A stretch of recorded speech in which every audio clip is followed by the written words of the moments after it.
प्रयागराज में कांग्रेस के पूर्व अध्यक्ष राहुल गांधी और सपा के राष्ट्रीय अध्यक्ष अखिलेश यादव की सभा में हंगामा हुआ। सभा में भगदड़ मच गई। कार्यकर्ता बैरिकेडिंग तोड़कर अंदर घुस गए। कई लोगों के घायल होने की जानकारी सामने आई है। जानकारी के अनुसार पड़ीला महादेव फाफामऊ में आयोजित इंडिया गठबंधन की रैली में सपा और कांग्रेस के कार्यकर्ताओं का हुजूम उमड़ पड़ा। कांग्रेस नेता राहुल गांधी और सपा मुखिया अखिलेश यादव को देखने के लिए भीड़ बेकाबू हो गई। बैरिकेडिंग तोड़ करके लोग अंदर घुस गए। तमाम कार्यकर्ता मंच पर चढ़ गए। इसके बाद राहुल गांधी और अखिलेश यादव नाराज हो गए। दोनों नेता मंच से चले गए। उत्तर प्रदेश के प्रयागराज में इंडिया गठबंधन की एक जनसभा होनी थी, जिसमें कांग्रेस नेता राहुल गांधी और सपा के राष्ट्रीय अध्यक्ष अखिलेश यादव को शामिल होना था, लेकिन सभा में जमकर हंगामा होने की वजह से ये सभा नहीं हो सकी। इस दौरान भीड़ बेकाबू हो गई।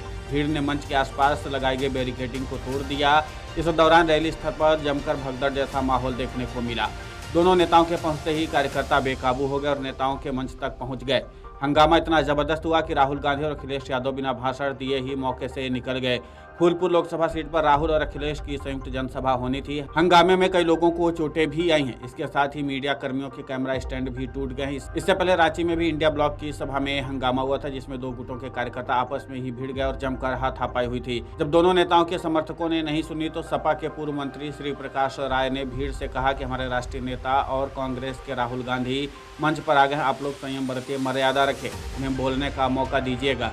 भीड़ ने उनकी भी एक नहीं सुनी। ये देख करके अखिलेश यादव नाराज हो गए। अखिलेश उठे और मंच से जाने लगे। मंच पर मौजूद नेताओं ने अखिलेश को रोकने की कोशिश की, लेकिन वो इतना नाराज हो गए कि मंच के पीछे बने हेलीपैड की तरफ चल पड़े।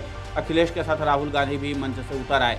दोनों नेता रैली को बिना संबोधित किए ही मंच छोड़कर हेलीकॉप्टर से रवाना हो गए। अखिलेश और राहुल प्रयागराज में कांग्रेस प्रत्याशी उज्ज्वल रमन सिंह के लिए प्रचार करने के लिए पहुंचे थे। यहाँ से भाजपा ने केसरीनाथ त्रिपाठी के बेटे नीरज त्रिपाठी को चुनावी मैदान में उतारा है।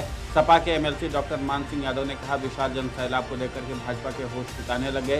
इसी साजिश और उनकी मिलीभगत के तहत यहाँ फोर्स की व्यवस्था नहीं की गई, इस वजह से अव्यवस्था हुई है। वहीं आज रविवार को केंद्रीय गृह मंत्री अमित शाह ने भी प्रयागराज में एक रैली को संबोधित किया। इस दौरान उन्होंने कहा कि जो लोग देश में एक मजबूत प्रधानमंत्री चाहते हैं, उन्हें कमल का बटन दबा करके पीएम मोदी के हाथों को मजबूत करना चाहिए।